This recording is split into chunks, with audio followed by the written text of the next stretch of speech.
जय श्री राम। आपो बिरची उपरोहित रूपा, पर उजाई तेहि सेज अनुपा। जागे नृप अनुभय विहीना, देख भवन अति अचरज माना। वह आप पुरोहित का रूप बनाकर उसकी सुंदर सेज पर जा लेटा। राजा सवेरा होने से पहले ही जागा और अपना घर देखकर उसने बड़ा ही आश्चर्य माना। मुनि महिमा मन महु अनुमानी, उठे गवही जही जान नारानी। कानन गय बाज चढ़ते ही, पुर नर नारी न जाने उकेही। मन में मुनि की महिमा का अनुमान करके वह धीरे से उठा, जिसमें रानी न जान पावे। फिर उसी घोड़े पर चढ़कर वन को चला गया। नगर के किसी भी स्त्री पुरुष ने नहीं जाना। गए जाम जोग भूपति आवा, घर घर उत्सव बाज बधावा। उपरोहित ही देख जब राजा, चकित बिलो की सुमरी सोई काजा। दोपहर बीत जाने पर राजा आया। घर घर उत्सव होने लगे और बधावा बजने लगा। जब राजा ने पुरोहित को देखा, तब वह उसी कार्य का स्मरण करके आश्चर्य से देखने लगा। जोग सम नृपहि गए दिन राती, जोग सम नृपहि गए दिन तीनी। कपटी मुनि पद रह मति लीनी, समय जाने उपरोहित आवा। नृपहि मते सब कही समुझावा। राजा को 3 दिन युग के समान बीते। उसकी बुद्धि कपटी मुनि के चरणों में लगी रही। निश्चित समय जानकर पुरोहित बना हुआ राक्षस आया और राजा के साथ की हुई गुप्त सलाह के अनुसार उसने अपने सब विचार उसे समझाकर कह दिए। नृप हरि से पहचान गुरु, ब्रह्मवत रहा न चेत। बरे तुरत सत सहस बर, विप्र कुटुंब समेत। लखन सिया राम जय जय राम। संकेत के अनुसार गुरु को उस रूप में पहचान कर राजा प्रसन्न हुआ। भ्रमवश उसे चेत न रहा कि यह तापस मुनि है या काल केतु राक्षस। उसने तुरंत 1 लाख उत्तम ब्राह्मणों को कुटुंब सहित निमंत्रण दे दिया। उपरोहित जेव नार बनाई, छरस्चारी विधि जसी श्रुति गाई। माया मैं तेहि कीन रसोई, व्यंजन बहुगनि सकई न कोई। पुरोहित ने 6 रस और 4 प्रकार के भोजन, जैसा कि वेदों में वर्णन है, बनाए। उसने मायामयी रसोई तैयार की और इतने व्यंजन बनाए जिन्हें कोई गिन नहीं सकता।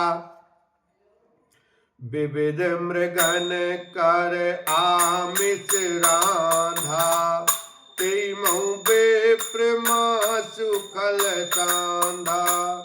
भोजन कहूँ सब विप्र बुलाए, पद पखारी सादर बैठाए। अनेक प्रकार के पशुओं का मांस पकाया और उसमें उस दुष्ट ने ब्राह्मणों का मांस मिला दिया। सब ब्राह्मणों को भोजन के लिए बुलाया और चरण धोकर आदर सहित बैठाया। परसन जवहीं लाग महिपाला, भैया कास बानी तेहि काला। विप्र वृंद उठे उठे गृह जाऊ, है बड़ी हानि अन्न जन खाऊ। ज्यों ही राजा परोसने लगा, उसी काल केतु कृत आकाशवाणी हुई, हे ब्राह्मणों, उठ उठकर अपने घर जाओ, यह अन्न मत खाओ, इसके खाने में बड़ी हानि है। भयउ रसोई भूचर मासु, सब दिज उठे मानि विश्वासु। भूप विकल मति मोह भुलानी, भावी बस नाव मुखबानी। रसोई में ब्राह्मणों का मांस बना है। आकाशवाणी का विश्वास मानकर सब ब्राह्मण उठ खड़े हुए। राजा व्याकुल हो गया, परंतु उसकी बुद्धि मोह में भूली हुई थी। होनहारवश उसके मुंह से एक बात भी न निकली। बोले विप्र सकोप तब नहीं कुछ कीन विचार, जाय निशाचर होय नृप मूढ़ सहित परिवार। लखन सिया राम जय जय राम। तब ब्राह्मण क्रोधित होकर बोल उठे। उन्होंने कुछ भी विचार नहीं किया। अरे मूर्ख राजा, तू जाकर परिवार सहित राक्षस हो।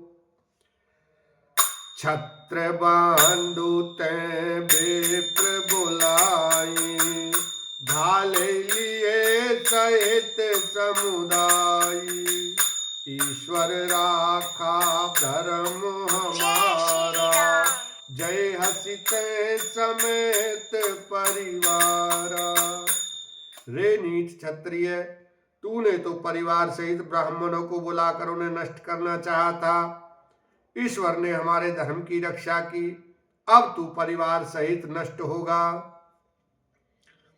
संबत मध्य नाश तव हो, जलदाता न रहे कुल को। नृप सुनि श्राप विकल अति प्रासा, भई बहोरी बरु गिरा आकाशा। 1 वर्ष के भीतर तेरा नाश हो जाए, तेरे कुल में कोई पानी देने वाला तक न रहेगा। साप सुनकर राजा भय के मारे अत्यंत व्याकुल हो गया। फिर सुंदर आकाशवाणी हुई। विप्रं साप विचारि न दीना, नहीं अपराध भूप कछु कीना। चकित विप्र सब सुनि नभ बानी, भूप गए उजय भोजन खानी। हे ब्राह्मणों, तुमने विचार कर साप नहीं दिया। राजा ने कुछ भी अपराध नहीं किया। आकाशवाणी सुनकर सब ब्राह्मण चकित हो गए। तब राजा वहां गया जहां भोजन बना था।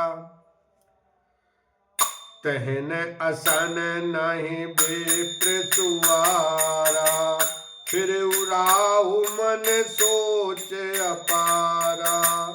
सब प्रसंग मही सुरन सुनाई, त्रसित परेहु अवनी अकुलाई।